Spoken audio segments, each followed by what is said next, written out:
ચોમાસું તારીખ 28/5 થી 31/5 અંદર ગાજવીજ સાથે અમુક જગ્યા વરસાદ રોહિણી નક્ષત્રનો વરસાદ થશે. જે 7 છે મકસર નક્ષત્ર પવન વાયુ ફૂંકાશે. આગાહીકાર ભીમભાઈ ઓડેદરાએ પણ આ વર્ષે ચોમાસામાં પુષ્કળ વરસાદની આગાહી કરી છે. આ વખતે પુષ્કળ વરસાદ રહેશે અને 1 જૂનથી બહુ સિસ્ટમ સારી આવે છે. એ કદાચ ઝાઝા થોડો છૂટો થયો પણ એકદમ છે મજબૂત. એ પછી એકથી એક ખરા સિસ્ટમ બધી મજબૂત આવે અને બધી સિસ્ટમ એકદમ સ્ટ્રોંગ છે. ખૂબ વરસાદ થશે.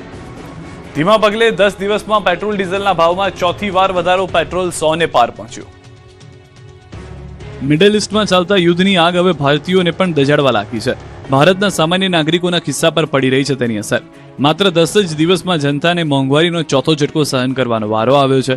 4 વર્ષથી સ્થિર પેટ્રોલ ડીઝલના ભાવ બુલેટ ટ્રેનની ગતિએ વધી રહ્યા છે. 10 દિવસમાં પેટ્રોલ ડીઝલના ભાવમાં લીટરે 7 રૂપિયાનો વધારો થયો છે. હવે આ વધારો દર્દ આપી રહ્યો છે, કેમ કે અત્યાર સુધી 94-95 રૂપિયા મળતું પેટ્રોલ ડીઝલ હવે 100 ને પાર પહોંચી ગયું છે. અત્યાર સુધી તો અડધી રાત્રે ઝટકો આપવામાં આવતો હતો, પરંતુ સોમવારે જનતાની સવાર પડી અને લોકો વહેલી સવારે 6 વાગે પેટ્રોલ પંપ પર પહોંચ્યા તો ભાવ નવા જોઈ ચોંકી ઉઠ્યા. કેમ કે સવારે 6 વાગ્યાથી પેટ્રોલમાં પ્રતિ લીટરે 2.61 અને ડીઝલમાં પ્રતિ લીટરે 2.71નો વધારો કરવામાં આવ્યો. આ સાથે જ ગુજરાતમાં પેટ્રોલમાં 2.60 રૂપિયાનો, ડીઝલમાં 2.80 રૂપિયાનો વધારો થયો. ગુજરાતમાં હવે પ્રતિ લીટર પેટ્રોલ 101.66 રૂપિયા અને ડીઝલ 97.78 રૂપિયાએ પહોંચ્યું છે. આ સતત વધારાને કારણે આગામી દિવસોમાં ટ્રાન્સપોર્ટેશન અને લોજિસ્ટિકનો ખર્ચ વધશે, જેની સીધી અસર દૂધ, શાકભાજી અને અન્ય જરૂરી ચીજવસ્તુઓના ભાવ પર પડી શકે છે. તો ટ્રેક્ટર અને પમ્પિંગ સેટ ચલાવવા માટે ખેડૂતોને વધુ ખર્ચ કરવો પડશે, જેના કારણે અનાજનો ખર્ચ વધશે. જાહેર પરિવહન અને સ્કૂલ બસોના ભાડામાં પણ વધારો જોવા મળી શકે છે. તાલુકા પંચાયતના પ્રમુખ પદ માટે થયા જબરા કાવા દાવા. ક્યાંક ઉબાળો તો ક્યાંક ચિઠ્ઠીએ કિસ્મત ચમકાવી. કોણે કોનો દાવ કર્યો જુઓ. જ્યારે વાવ થરાદના દિયોદર તાલુકા પંચાયતની પ્રથમ સભા મળી તો જબરો હોબાળો થયો. ચાલુ સભામાં 2 સદસ્યો ઝઘડી પડ્યા. મોજરૂ બેઠકના મહિલા સભ્ય અને અન્ય સદસ્ય વચ્ચે ઉગ્ર બોલાચાલી થઈ. મામલો એટલો ઉગ્ર બની ગયો કે સભા રદ કરવી પડી. બાદમાં તમામ સભ્યો બહાર નીકળી ગયા. બહાર પણ ભારે હંગામો થયો. દિયોદર પ્રમુખ ઉપપ્રમુખની ચૂંટણી રદ કરાઈ. ચૂંટણી રદ થતા કોંગ્રેસના કાર્યકરોએ દેખાવ કર્યા. સાંસદ ગેનીબેન અને કોંગ્રેસના આગેવાનો પણ પહોંચ્યા હતા. ચૂંટણી અધિકારી અને કોંગ્રેસના આગેવાનો વચ્ચે બેઠક થઈ હતી. બબાલના દ્રશ્યો બનાસકાંઠાના વડગામ તાલુકા પંચાયતના છે. અહીં કોંગ્રેસનો દાવ થઈ ગયો. કોંગ્રેસની બહુમતી હોવા છતાં ભાજપે અપક્ષના ઉમેદવારોને પોતાના તરફ મતદાન કરાવતા ભાજપે વડગામ તાલુકા પંચાયતમાં ભગવો લહેરાવ્યો. 28 બેઠકમાંથી 14 કોંગ્રેસ પાસે, 1 ભાજપ પાસે અને 1 અપક્ષ પાસે હતી. ત્યારે અપક્ષે ભાજપને ટેકો આપ્યો અને કોંગ્રેસના તેનીવાડા સીટના ઉમેદવાર ગેરહાજર રહેતા ભાજપે કબજો કર્યો.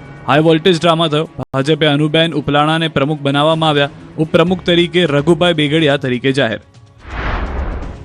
આ તરફ દાહોદના ધાનપુર તાલુકા પંચાયતમાં પ્રમુખ અને ઉપપ્રમુખ બંને પદની હાઈ વોલ્ટેજ ચૂંટણી પ્રક્રિયા આખરે પૂર્ણ થઈ. ભાજપ અને આપને 12 સરખા મત મળતા ચિઠ્ઠીથી આપની કિસ્મત ચમકી. ચિઠ્ઠીમાં આપના સોનલબેન ભુરિયાનું વિજેતા જાહેર થયું નામ, જ્યારે ઉપપ્રમુખ પદે ભાજપના નયનભાઈ બારિયાનું નામ ખુલ્યું. આ પહેલા પણ અહીં ભારે હોબાળો થયો. આપના ઉમેદવારો તાલુકા પંચાયત પહોંચે તે પહેલા જ આમ આદમી પાર્ટીની ગાડીઓ પર હુમલો થયો, જેને લઈને કચેરી પોલીસ છાવણીમાં ફેરવાઈ હતી. તો દાંતા તાલુકામાં પંચાયતે ભાજપે 31 વર્ષ પછી કબજે કરી છે.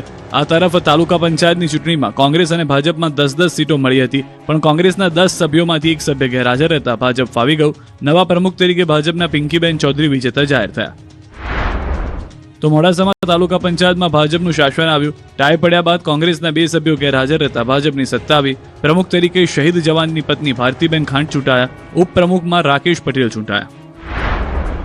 આ તરફ ભરૂચના નેત્રંગમાં જોવા મળ્યા રાજકારણના અલગ અલગ રંગ. આપને સત્તાથી દૂર રાખવા ભાજપ કોંગ્રેસ એક થયા. બીજેપીના પ્રમુખ અને કોંગ્રેસના ઉપપ્રમુખ બનતા એ રાજકારણ ગરમાયું. આપના સભ્યો બાઉન્સરો સાથે કચેરીએ પહોંચ્યા, પણ ભાજપા અને આપના બંનેના 7 સભ્ય હતા. કોંગ્રેસે આપને ટેકો ન આપતા ભાજપે સત્તાની ચાવી મેળવી. ચૂંટણી દરમિયાન તણાવભર્યો માહોલ સર્જાયો હતો. આ બાજુ ડાંગના આહવા તાલુકા પંચાયતમાં ચિઠ્ઠી કોંગ્રેસને ફળી, કેમ કે હાઈ વોલ્ટેજ ડ્રામા બાદ પ્રમુખનો તાજ કોંગ્રેસના સિરે ગયો. આહવા તાલુકા પંચાયતની ચૂંટણીમાં 16 બેઠક પૈકી કોંગ્રેસ 9 અને ભાજપ 7 બેઠક પર જીત મેળવી. ભાજપે કોંગ્રેસના 1 સભ્યને પોતાની તરફ કરતા બંને પક્ષના 8 સભ્યો થતા ટાઈ થઈ ગઈ. જે બાદ ચિઠ્ઠી ઉછાળતા કોંગ્રેસના ફાળે પ્રમુખ પદ, જ્યારે ભાજપના ફાળે ઉપપ્રમુખ પદ મળ્યું હતું. આ તરફ ડાંગ જિલ્લાના વઘઈ તાલુકા પંચાયતમાં બાળકીએ ભાજપની કિસ્મત ચમકાવી. 16 બેઠકમાંથી કોંગ્રેસ અને ભાજપ બંને 8-8 બેઠકો જીતતા ટાઈ સર્જાઈ હતી. એક નાનકડી બાળકીના હાથે ચિઠ્ઠી ઉછાળવામાં આવતા પ્રમુખ પદ ભાજપના ફાળે ગયું. તો પાટણ જિલ્લા પંચાયતમાં ભાજપનો દબદબો યથાવત રહ્યો. ચાણસ્મા તાલુકાની ધીણોજ બેઠક પરથી જીતેલા ભાવિક પટેલની પ્રમુખ તરીકે વરણી કરવામાં આવી છે. સાંતલપુરના આયર રૈયાબેનની ઉપપ્રમુખ તરીકે નિમણૂક કરવામાં આવી છે.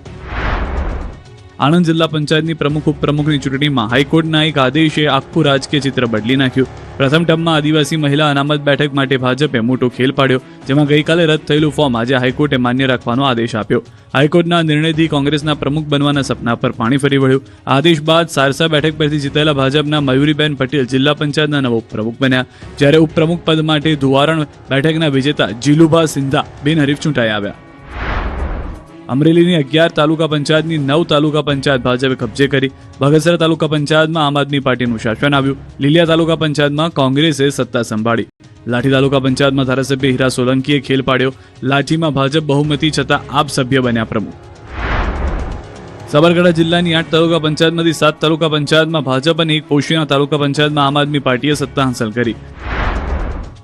તો દસક્રોઈ તાલુકામાં ભાજપે નારી શક્તિને આપ્યું પ્રાધાન્ય. ભાજપે 5 હોદ્દામાં મહિલાને આપ્યું સ્થાન. વલસાડ જિલ્લા પંચાયતના પ્રમુખ તરીકે હેતલબેન પટેલ અને ઉપપ્રમુખ તરીકે શૈલેષભાઈ પટેલ બિનહરીફ ચૂંટાઈ આવ્યા. વલસાડ જિલ્લા સાંસદ અને ભાજપના પ્રદેશ સહ પ્રવક્તા ધવલ પટેલે પણ ચૂંટાયેલા નવા હોદ્દેદારોને શુભેચ્છાઓ પાઠવી. તો છોટાઉદેપુર તાલુકા પંચાયતમાં અને જિલ્લા પંચાયતની ચૂંટણીમાં ભાજપનું શાસન આવ્યું. છોટાઉદેપુર તાલુકા પંચાયતની ચૂંટણીમાં આપનો દાવ થઈ ગયો. ભાજપ આપના 13 સભ્ય હતા, પરંતુ આપના 3 ઉમેદવાર હાજર ન રહેતા ભાજપે કબજો મેળવ્યો. અમદાવાદવાસીઓને આવતીકાલે મળશે નવા મેયર. સ્ટેન્ડિંગ કમિટીના ચેરમેન સભ્યો માટે 21 કોર્પોરેટરે ફોર્મ ભર્યા. અમદાવાદવાસીઓને આવતીકાલે મળી જશે નવા મેયર. અમદાવાદ મહાનગરપાલિકામાં ભાજપની જીત બાદ હવે પદાધિકારીઓની વરણીની કાર્યવાહી શરૂ કરી દેવામાં આવી છે. અમદાવાદ મ્યુનિસિપલ કોર્પોરેશનમાં સ્ટેન્ડિંગ કમિટીના ચેરમેન અને સભ્યો સહિત 12 સભ્ય માટે 21 જેટલા કોર્પોરેટર દ્વારા ફોર્મ ભરવામાં આવ્યા. સવારથી જ કોર્પોરેટર તેમના ટેકેદારો સાથે ફોર્મ ભરવા પહોંચી ગયા. આવતીકાલે 26 મે સવારે 11 વાગે મેયર, ડેપ્યુટી મેયર,